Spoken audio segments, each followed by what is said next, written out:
I'm so conflicted with what's going on in the city of Durban, but also in the province of KwaZulu-Natal. Yes. I never thought I'd see a day where with this much destruction would be happening in a city. Infrastructure damage is Yes. just unbelievable.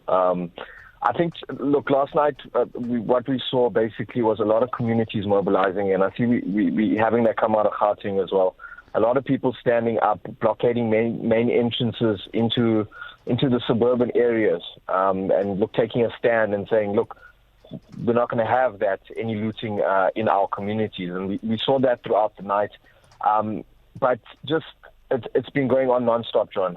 This morning we were in Springfield Park, which is home to quite a number of retail stores, and all of them have been completely looted. I mean, looters just operating without no fear. No law enforcement on site, no police, no army vehicles could be seen. We did see about 2 army vehicles in the CBD of Durban earlier this morning, but since then we haven't seen much activity from South African National Defence Force members. Yes. We're getting reports that there might be some SANDF members up north. That's near the Richards Bay Impangeni side. So that's quite far up north of KwaZulu-Natal, about 200 kilometers away from Durban. But other than that, John, it's just been havoc. I think the main areas right now in Durban, we're looking at a place, Queen Nandi Drive in Durban, and Springfield Park. That's where we've seen thousands of looters congregate today and focus their attention on a lot of things coming out of the stores. I think number one, which we saw and witnessed, was alcohol. People were gunning for alcohol from the morning. That was the first thing on their list, priority for them.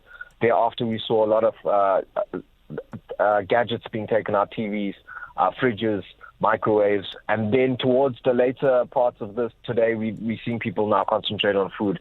Yes. As I'm sure you would know, food shortage is a concern for a lot of people. There's not many stores that are open out of fear that should they open, protesters and looters would come in and loot the stores. So a lot of people keeping their doors closed.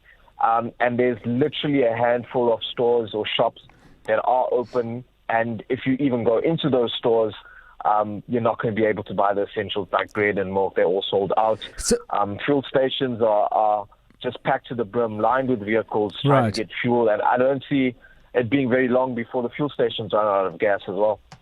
News. Experts. Analysis. Where things stand. What you need to know. Drive home with John Perlman On 702.